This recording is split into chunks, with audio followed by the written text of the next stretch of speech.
রানী, হীরক রানী, হীরক রানী, হীরক রানী, হীরক রানী, হীরক রানী, হীরক রানী, হীরক রানী।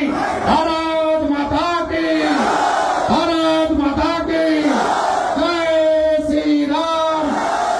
জোরে বলো, আরো জোরে সবাই মিলে জোরে বলো, একই নারা একই নাম, একই নারা একই নাম। ঠাকুর पंचानन बर्मा की, जिला राय जी की, वंदे वंदे वंदे। নমস্কার, বাংলা বার্তা থেকে বলছি সন্ময় বন্দ্যোপাধ্যায়। জমজমাট উত্তরবঙ্গ, ভারতবর্ষের প্রধানমন্ত্রী আসছেন 4 তারিখ। এ রাজ্যের মুখ্যমন্ত্রী মমতা বন্দ্যোপাধ্যায় পৌঁছে গেছেন। গতকাল রাত্রে অনেকক্ষণ ফটো সেশন করেছেন ঝঞ্ঝা বিধ্বস্ত সেই এলাকায় গিয়ে, ময়নাগুড়িতে গিয়ে। আজকে আবার পৌঁছে গেছেন তার ভাইপো, সেখানে গিয়ে হাসপাতালে পৌঁছেছেন।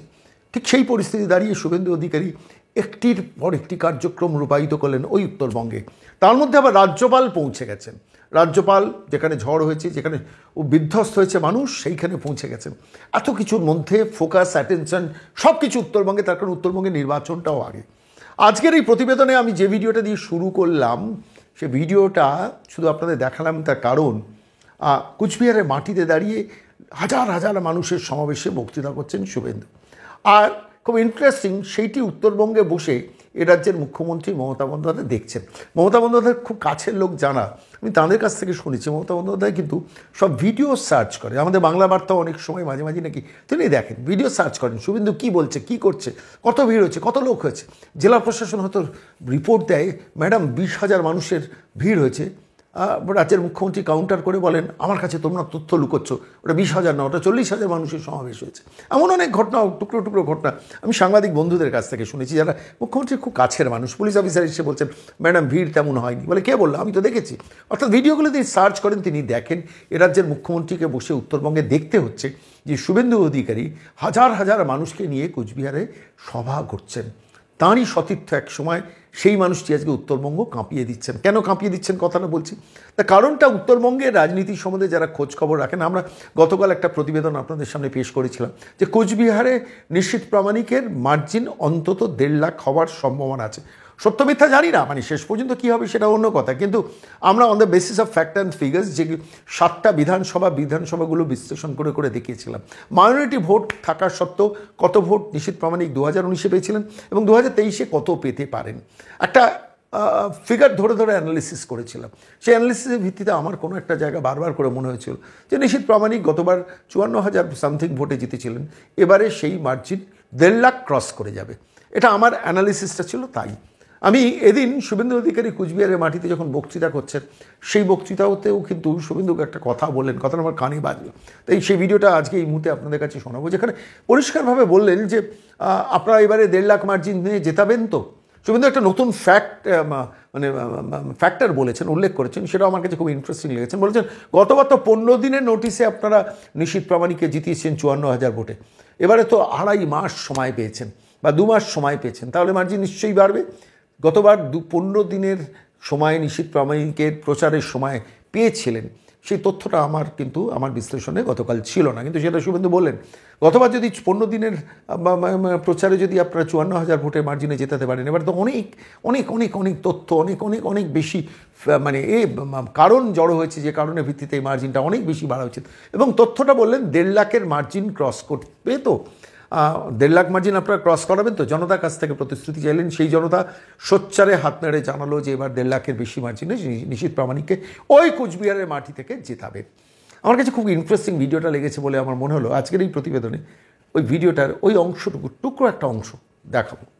বঙ্গের ভূমিপুত্র বাংলার তাজা নেতা নিশ্চিত প্রামাণিক আওয়াজকে মার্জিনটা ট্রিপল করবেন তো। 54 কত ছিল না গতবারে, মাত্র 15 দিনের প্রস্তুতি, এবারে তো 2.5 মাসের প্রস্তুতি। 1.5 লাখ পেরোবে তো, আরো বাড়াবেন তো, নিশ্চিত দিল্লি যাচ্ছে এইবার এইবার এইবার এইবার ফির একবার।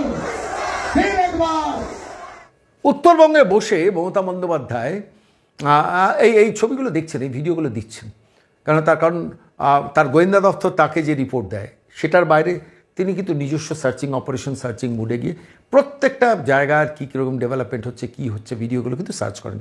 আর শুভেন্দুর ফেসবুক পেজে ভিডিওগুলো পাওয়া যায়, ফলে স্বাভাবিকভাবে সেখান থেকে মমতা বন্দ্যোপাধ্যায় নিশ্চিতভাবে দেখে নেন। এটা নিয়ে নতুন করে বিশেষজ্ঞ হওয়ার দরকার নেই, নতুন করে কথা বলারও দরকার নেই। আমি খালি একটা জিনিস ভাবছিলাম, জানেন তো, আমি এই জায়গাটা বারবার আমার মনে আসছে বলে আমি আপনাদের কাছে বলছি যে একজন জননেতা, মানে মমতা বন্দ্যোপাধ্যায় জননেত্রী ছিলেন, এটা অস্বীকার করে লাভ নেই। এখন চোরেদের নেত্রী, কিন্তু একটা সময় তো জনতার নেত্রী ছিলেন।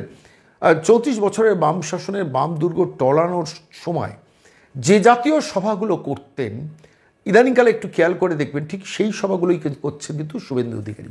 মমতা বন্দ্যোপাধ্যায়ের সভা আর শুভেন্দু অধিকারীর সভা, মমতা বন্দ্যোপাধ্যায়ের সভা শুভেন্দু অধিকারীর সভা ছাড়াও অভিষেক বন্দ্যোপাধ্যায়ের সভা আর শুভেন্দু অধিকারীর সভা, এগুলো আমি একটা কম্পারেটিভ স্টাডি করছিলাম। সেই কম্পারেটিভ স্টাডিতে আমার যেটা ধরা পড়ছিল, মমতা বন্দ্যোপাধ্যায় প্রশাসনকে কাজে লাগিয়ে আজকাল সভা করেন। স্বতঃস্ফূর্ত দিদি আসছেন বলে দৌড়ে যাচ্ছে মানুষ তার বক্তব্য শুনতে, সেটা ইদানিংকালে কমে গেছে। এখন ওই হেলিকপ্টার নামছে, দিদি হেলিকপ্টারে আসছেন, ওই হেলিকপ্টার ফোবিয়াটাকে কাজে লাগানোর মমতা বন্দ্যোপাধ্যায় চেষ্টা করেন। হেলিকপ্টার দেখার যে মানুষগুলো আসেন সেই মানুষগুলো আবার মঞ্চের কাছাকাছি চলে এসে তার বক্তব্য শোনেন। এরকম কিছু সিচুয়েশন তৈরি হয়। তা নাহলে এই নির্বাচন ঘোষিত হওয়ার আগে সমস্ত প্রশাসনিক সভায় কন্যাশ্রী, অমুকশ্রী, তমুকশ্রীর নামে বাচ্চা মেয়েগুলোকে নিয়ে এসে সভাস্থলে বসানো হতো, তার মাদের সভাস্থল ভরানো হতো, সিভিক ভলেন্টিয়ারদের প্লেন রেসে সে সভাস্থল ভরানো হতো, আইসিডিএস কর্মীদের কাজ বন্ধ করে নিয়ে এসে সভাস্থল বসানো হতো। যে আইসিডিএস কর্মী দিল্লির সভাতে আসবেন না, তার চাকরি চলে যেত, বসিয়ে দেওয়া হতো। এসব অনেক কিছু কাহিনী আছে বাংলায়। কিন্তু স্বতঃস্ফূর্তভাবে একটা সভায় যাওয়া, সেইটা কিন্তু ইদানিংকালে মমতা বন্দ্যোপাধ্যায়ের সবাই বন্ধ হয়ে গেছে। জার্মান হ্যাঙ্গার সিস্টেমে সুন্দরভাবে বসানোর ব্যবস্থা, তাদের খাওয়ার প্যাকেট, দুধ থেকে গেলে বিরিয়ানির প্যাকেট, না হলে লুচি, সিঙ্গাড়া, কচুরি, মিষ্টি, তার প্যাকেট, এইভাবে দিয়ে শেষ পর্যন্ত ভিড়টা করানো হয়। কিন্তু on the other side Mamata Bandyopadhyay যখন 2009 থেকে 11 বা 2006 থেকে 2011 এই সময় যে সভাগুলো করতেন, সেখানে কিন্তু এই সিস্টেমটা তিনি অ্যাডাপ্ট করতে পারতেন না। মানুষ স্বতঃস্ফূর্তভাবে আসতো। মমতা বন্দ্যোপাধ্যায় আসছেন কোথাও, প্রচুর মানুষ, হাজারে কাতারে মানুষ ধেয়ে যেত। এখন সেটা বন্ধ হয়ে গেছে। এখন যদি সেই ফরম্যাটে মমতার সভা করতে যান, তাহলে সে সবাই ভিড় হবে না, খালি সবাই মমতাকে বক্তৃতা করতে হবে। এটা হচ্ছে বাস্তব কথা।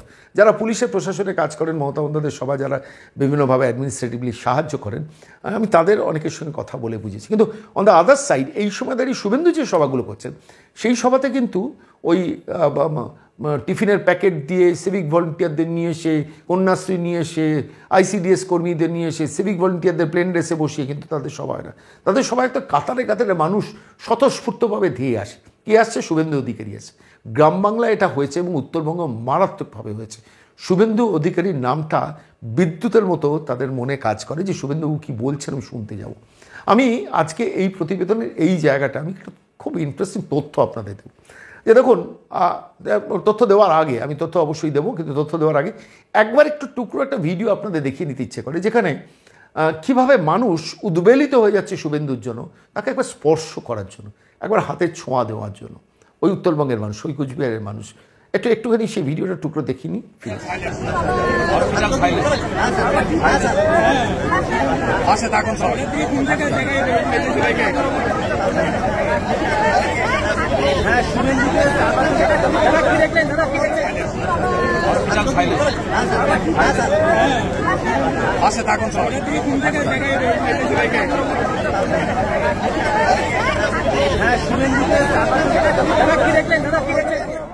উত্তরবঙ্গে এখন সমস্ত ভিআইপিদের ভিড়।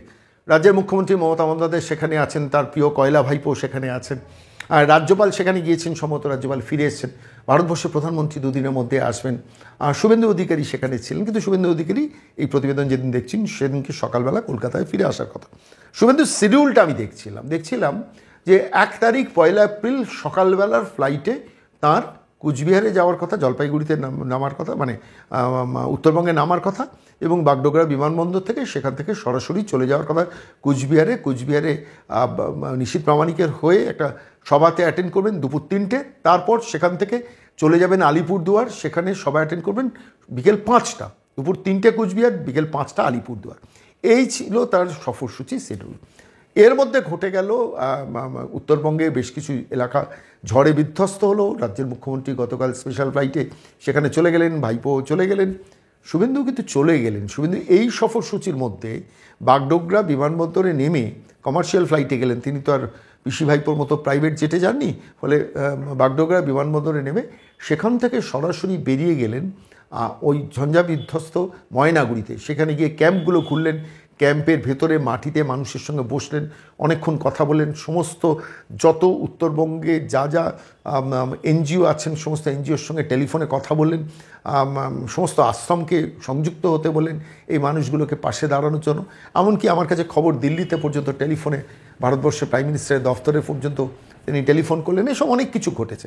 এইসব করে তারপর সেখান থেকে চলে গেলেন হাসপাতাল। দেখুন, তার 3টের সময় সভা, তিনি পৌঁছেছেন উত্তরবঙ্গে আমার ধারণা 10টা-11টা নাগাদ পৌঁছেছেন। সেখান থেকে হাসপাতালে গেলেন, হাসপাতাল ক্যাম্পে গেলেন, ক্যাম্প থেকে আবার হাসপাতালগুলোতে গেলেন। সে দৃশ্য এই মুহূর্তে আপনারা বাংলা বার্তায় দেখছেন। ক্যাম্পে হাসপাতালগুলোতে গিয়ে যেসব পেশেন্টের ওখানে লোকের চিকিৎসা হবে না, কেন উত্তরবঙ্গের চিকিৎসা ব্যবস্থা তো খুব খারাপ করে রেখেছেন মমতা বন্দ্যোপাধ্যায়। সেখানে সেই উত্তরবঙ্গের হসপিটাল অবস্থাটা এমন একটা জায়গায় যে সেখানকার নিউরোসার্জন এন্টায়ার নর্থ বেঙ্গলে, আমি শুনছিলাম শুভেন্দুবাবুর প্রেস ব্রিফিংয়ে, যে এন্টায়ার নর্থ বেঙ্গলে একজন নিউরোসার্জন পর্যন্ত নেই। এইমস আপনারা জানেন রায়গঞ্জে করার কথা হয়েছিল, প্রিয়দার শুনছি করার সব ব্যবস্থা করেছিলেন, শুধু মমতা বন্দ্যোপাধ্যায়ের বিরোধিতাতে রায়গঞ্জে কিন্তু এইমসটা হয়নি। উত্তরবঙ্গের মানুষের যন্ত্রণা অনেক। সেই সময় দাঁড়িয়ে সেই অসহায় মানুষগুলোকে রিলিফের ব্যবস্থা করানো থেকে শুরু করে চিকিৎসা ব্যবস্থা, কাউকে কাউকে সরকারি হসপিটাল থেকে প্রাইভেট হসপিটাল ট্রান্সফার করা, সমস্ত তত্ত্বাবধান করে সেখান থেকে চলে গেলেন কোচবিহার। আমি খালি ভাবছিলাম 2টো সভা করতে পারবেন তো, শেষ পর্যন্ত একটা সভা বাতিল হবে না তো, বা কোন 2টো সভাই বাতিল হবেন তো, এগুলো অনেক কিছু ভাবনা আসছিল যখন এই ভিডিওগুলো আমাদের হাতে আসছিল যে তিনি হাসপাতালে ঘুরছেন, ক্যাম্পে ঘুরছেন। সেইখান থেকে শেষ পর্যন্ত পৌঁছে গেলেন কুচবিহার। দুপুর 3টেতে কুচবিহারে সভা করার কথা ছিল নিশীথ প্রামাণিকের হয়ে। সেই ভরা সভায় প্রায় 60,000-এর ওপর মানুষ অপেক্ষা করেছিল। ভাবতে পারেন, দুপুর 3টের সময় সভা, সেই সভাতে শুভেন্দু অধিকারী পৌঁছলেন বিকেল 5টা পড়ন্ত বেলায়। সেই সময় শুভেন্দু অধিকারী পৌঁছলেন শুধু না, সেই 60,000 মানুষ একজন মানুষও এলাকা থেকে নড়েননি, সেই বক্তৃতায় অ্যাটেন্ড করলেন। এবং মানে আমি খালি এই জায়গাটা ভাবছিলাম যে কতটা স্ট্রেস না নিলে একজন রাজনৈতিক নেতা ঠিক এই পরিস্থিতিতে গিয়ে করতে পারেন। এবং শুধু তাই না, বলেন আমি 4 তারিখ ভারতবর্ষের প্রধানমন্ত্রী আসছেন, 12 তারিখ আমি আবার আসছি দিনহাটাতে, সেই অ্যাসুরেন্সটাও দিলেন। সেই যখন অ্যাসুরেন্সটা দিচ্ছেন, আমি সেই টুকরো অংশটুকু আজকে বাংলা বার্তা দর্শকদের শুনি। বদলা হবে তো। জয় জয় শিবচন্ডী, জয় জয় শিবচন্ডী, জয় জয় শিবচন্ডী, জয় জয় শিবচন্ডী। ভারত মাতা কি, ভারত মাতা কি, ভারত মাতা কি।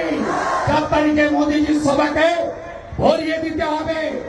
তারপরে 12 তারিখে আমি আসছি, আবার আসছি। দিনহাটাতে দেখা হবে, দিনহাটাতে দেখা হবে। ওই গুন্ডা পোস্টপল ভায়োলেন্স কথা দিয়ে গেলাম। আমাকে বিশ্বাস করেন তো? বিশ্বাস করেন তো বিরোধী দলনেতাকে? এদের চাকরি চুরি ধরেছি, বিশ্বাস করেন তো? রেশন চুরি ধরেছি, বিশ্বাস করেন তো? তাহলে আপনারা বিশ্বাস রাখুন। 21-এর পরে যে অত্যাচার শীতলকুচিতে, মাথা ভাঙাতে, দিনহাটাতে এরা করেছে, বিজেপি সরকার এলে সুদে আসলে শুধু তুলব নয়, দণ্ড সুদ হিসাব মিটাবো। একটা কথা, পুলিশকে এই জেলার এসপি এবং ডিএম দুটোই তৃণমূলের খেলোয়াড়। তৃণমূল বলে কিছু নেই। লড়াই হচ্ছে এই নির্বাচনে, একদিকে জনতা মানে বিজেপি, আর একদিকে তোলামূলের পিসির পুলিশ। এবারের ভোট পঞ্চায়েতের মতো হবে না। সব বুথে 6 জন করে কেন্দ্রীয় নিরাপত্তা বাহিনী থাকবে। আপনারা 17 তারিখ রামনবমী পালন করার পরে সন্ধ্যে 6টার পরে মেশিন সিল হয়ে স্ট্রং রুমে যাওয়া পর্যন্ত একটা গুন্ডা যদি রাস্তায় থাকে, নিশীথ প্রামাণিক, সুকুমার রায়, সুশীল বর্মন, বরেন বর্মন, অভিজিৎ বর্মন, হেমবাবুদের মাধ্যমে আমাদের জানাবেন। সোজা যদি না করে দিতে পেরেছি, আমরা মোদীজির সিপাহী নয়। আপনার ভোট আপনি দেবেন, সব বুথে ওয়েব ক্যামেরা থাকবে, দিল্লির নজর থাকবে। এইবার নির্বাচন হবে এবং মানুষের ভোটে আমরা পশ্চিমবঙ্গ থেকে এই দুর্নীতিগ্রস্ত পার্টিকে শেষ করব। রাষ্ট্রবাদী সংখ্যালঘুরা ঈদের শুভেচ্ছা জানিয়ে একটা কথাই বললাম, তৃণমূল আপনাদের ব্যবহার করে। না পেয়েছেন মোদীজির পাঠানো শৌচালয়, না পেয়েছেন মোদীজির পাঠানো আবাস, না পেয়েছেন পিএম। একদিকে মমতা চেয়ে চেয়ে দেখছেন, ভাইপো চেয়ে চেয়ে দেখছেন। ভাইপোর সভা তো দৌড়ে বেঁধে সমস্ত পুরসভা, পঞ্চায়েত, সরকারি অফিস ছুটি করিয়ে লোক দিয়ে জোর করে নিয়ে আসতে হয়। ভাইপোর একটা সভার জন্য আমার পুলিশের কর্মচারীরা বলেছেন যে প্রায় 6,000 পুলিশ সরকারি কর্মচারীকে ডিপ্লয়মেন্ট রাখতে হয়। 6,000 সরকারি কর্মচারী, পুলিশ কর্মচারী, সিভিক ভলেন্টিয়ার ডিপ্লয়েড রাখলে সেটাকেই তো ভিড় হিসেবে দেখানো যায়। এই ভিড় যেটা শুভেন্দু অধিকারীর সভায় হচ্ছে, সেই ভিড় তো ভাইপোর সভায় হয় না। ফলে তাঁরা কিন্তু পিসি ভাইপো আজকে ওই উত্তরবঙ্গে বসে বসে চেয়ে চেয়ে ফ্যাল করে তাকালেন, যদি আমি এভাবে বোধহয় অত্যুক্তি হবে না, ফ্যাল করে তাকিয়ে তাকিয়ে দেখলেন যে তাঁরই সতীর্থ ক্যাবিনেট এক সময় তার সঙ্গে তার মন্ত্রিসভার সদস্য ছিলেন, সেই মানুষটি বেরিয়ে এসে কীভাবে কালীঘাটের লুঠেরার ব্যানার্জি পরিবারকে চ্যালেঞ্জটা ছুড়লেন। আমার এই জায়গাটা খুব উপভোগ করছিলাম। আমি বারবার ভাবছিলাম, আমি তো দেখছি শুভেন্দুর সভাগুলো প্রত্যেকটা হসপিটালে ঘুরছেন, ক্যাম্পে গিয়ে মাটিতে বসছেন, মমতা বন্দ্যোপাধ্যায়ের মতো এই ছবি তোলা হয়েছে আবার আমি একটু এগোবো, এই ছবি তোলা হয়েছে আবার আমি একটু এগোবো। মমতা বন্দ্যোপাধ্যায় গতকাল যেটা করছিলেন বা আজকে অভিষেক বন্দ্যোপাধ্যায় যেটা করছিলেন, সেই স্টাইল নয়, সরাসরি একদম স্বতঃস্ফূর্তভাবে মানুষের কাছে কাছে দৌড়চ্ছেন, সভাতে অ্যাটেন্ড করছেন, বক্তৃতা করছেন, আবার আরেকটা সভাতে পৌঁছেছেন। একটু খেয়াল করে আমি দেখলাম যে দুপুর 3টের সময় যে সভা করার কথা সেই 3টেটা 5টায় করলেন। 5টার সময় বক্তৃতা দিলেন, বক্তৃতা শেষ করলেন, শেষ করে গভীর রাতে গিয়ে পৌঁছলেন আলিপুরদুয়ার। ভাবতে পারেন, আমি তো ভেবেছিলাম আলিপুরদুয়ারের সভাটা হবে না, আমি নজর রাখছিলাম অনেক রাতে বাংলা বার্তার জন্য এই প্রতিবেদন যখন তৈরি করছি, বারবার খেয়াল করছিলাম যে শেষ পর্যন্ত আলিপুরদুয়ার পৌঁছেছে তো, আলিপুরদুয়ারে গেছেন তো, আলিপুরদুয়ারে মানুষকে অ্যাড্রেস করছেন তো, কিন্তু শুভেন্দু পৌঁছলেন। সেই আলিপুরদুয়ারে পৌঁছলেন এবং হাজার হাজার মানুষের, অন্ধকারের মানুষের জনসংখ্যার রিপোর্টটা আমি শেষ পর্যন্ত সংগ্রহ করতে পারিনি, কিন্তু আমি যা খবর পেয়েছি 40 থেকে 50,000 মানুষের জমায়েত অপেক্ষা হচ্ছিল শুভেন্দু অধিকারীর জন্য মনোজ টিগ্গার সমর্থনে আলিপুরদুয়ারের সভায়। ইন্টারেস্টিং একটা তথ্য আপনাদের কাছে দিই, আমি খেয়াল করছিলাম, দেখবেন আপনি ইদানিংকালে মমতা বন্দ্যোপাধ্যায় কোথাও বক্তৃতা করলে রাস্তা ওই পায়চারি করেন না স্টেজের ওপর, সেটা সমস্ত মিডিয়াগুলো দেখায়। অভিষেক বন্দ্যোপাধ্যায় কোথাও একটা বক্তৃতা রাখলে ভুল ভাল উল্টো পাল্টা মিথ্যা কথা বলার ফুলঝুরি ছড়িয়ে অনেক উল্টোপাল্টা বক্তব্য রাখেন, সেটা কিন্তু তথাকথিত বাংলার এই ইলেকট্রনিক্স মাধ্যম সম্প্রচার করে। অথচ শুভেন্দু অধিকারী যে সভা করলেন কোচবিহারে, প্রায় 60,000 মানুষের সভা, এবং আমি যদি ভুল নয় অন্ধকারের রিপোর্টটা আমি পাইনি, আলিপুরদুয়ারের সভায় 40-50,000 মানুষের ভিড়, অনেক রাতে পর্যন্ত তিনি অ্যাড্রেস করলেন। সেই সভার লাইভ কমেন্ট্রি কিন্তু তথাকথিত ইলেকট্রনিক্স মিডিয়াগুলো করলো না। কেন করলো না আমি জানি না, ভয়, সংকোচ, দ্বিধা, নবান্নে বিজ্ঞাপন বন্ধ হয়ে যাবে কিনা আমি জানি না, কিন্তু আমার মনে হয়েছে বাংলা বার্তা তো আছে, আমরা কিভাবে মানুষ ওই গভীর রাতেও আলিপুরদুয়ারে একটা মানুষের বক্তৃতা শোনার জন্য দাঁড়িয়ে থেকেছেন। আমার খালি মনে হচ্ছিল এটা যেন 2009 থেকে 2011 সেই ট্রানজিশন ফেজ, যখন মমতা বন্দ্যোপাধ্যায় যেখানে যাচ্ছেন, যত রাত হচ্ছে মানুষ ঠায় দাঁড়িয়ে রয়েছে তার বক্তব্য শোনার জন্য। আজকে সেই বিশ্বাসযোগ্যতা হারিয়েছেন মমতা বন্দ্যোপাধ্যায়, সেই বিশ্বাসযোগ্যতার 1% নেই অভিষেক বন্দ্যোপাধ্যায়, কিন্তু সেই এন্টায়ার বিশ্বাসযোগ্যতা কেড়ে নিয়ে গেছেন একটা মানুষ যার নাম শুভেন্দু অধিকারী। গ্রামে গঞ্জে মহল্লায়, চায়ের দোকানে, বিড়ির দোকানে, পানের দোকানে, মিষ্টির দোকানে, ঘরে ঘরে, বারান্দায়, উঠোনে যে নামটা আলোচনা হচ্ছে, সেই নামটার জন্যই সেই উঠোনের কাজ ছেড়ে, রান্নাঘরের কাজ ছেড়ে মহিলারা ছুটছেন, মানুষ দোকানপাট বন্ধ করে দৌড়ে যাচ্ছেন, শুভেন্দু অধিকারী আসছে তার বক্তব্য শুনতে হবে। আলিপুরদুয়ারে গভীর রাতে সেই বক্তৃতা শুনতে সেই মানুষগুলোই জড়ো হয়েছেন। প্রমাণ থাকুক, সাক্ষী থাকুক, সমস্ত ঘটনাটার আমার মনে হয়েছে বাংলা বার্তার সমস্ত দর্শকদের জন্য এই ভিডিওটার এই অংশটুকু একটু দেখানো দরকার। করতে হয়, মোদী ছাড়া কেউ নেই, তাই মোদীর ভোট শুধু মনোজ টিগ্গা নয়, মনোজ টিগ্গাকে একটি ভোট, নরেন্দ্র মোদীকে তৃতীয়বারের জন্য প্রধানমন্ত্রী। বক্তব্য শেষ করছি। তৃণমূল মানে কি? তৃণমূল মানে কি? চোর ধরো, চোর ধরো, চোর ধরো, চোর ধরো। আগামী 12 তারিখে কুমারগ্রামে দেখা হবে। এর মাঝে 4 তারিখে নরেন্দ্র মোদী কোচবিহারে আসবেন। আপনারা এখান থেকেও যোগদান করুন নরেন্দ্র মোদীজির সভায়। বাকি কি কর্মসূচি হবে আমরা জানিয়ে দেব। পরিশেষে ময়নাগুড়ি, জলপাইগুড়ি, আলিপুরদুয়ার সহ, মাদারিহাট সহ সমস্ত ক্ষতিগ্রস্ত পরিবারের পাশে বিজেপি আছে, প্রধানমন্ত্রী আছেন, আমরা আছি। তাদেরকে ফাঁকা আকাশের নিচে আমরা থাকতে দেব না, এই প্রতিশ্রুতি দিয়ে আমি আপনাদের সবাইকে বাংলা নববর্ষ এবং রামনবমীর শুভেচ্ছা আমার রাষ্ট্রবাদী মুসলিম এবং আমার সংখ্যালঘু মোর্চার সাথীদেরকে ঈদের আগাম শুভেচ্ছা দিয়ে আমি আমার কথা শেষ করছি। ভারত মাতা কি, ভারত মাতা কি, বন্দে বন্দে বন্দে বন্দে বন্দে।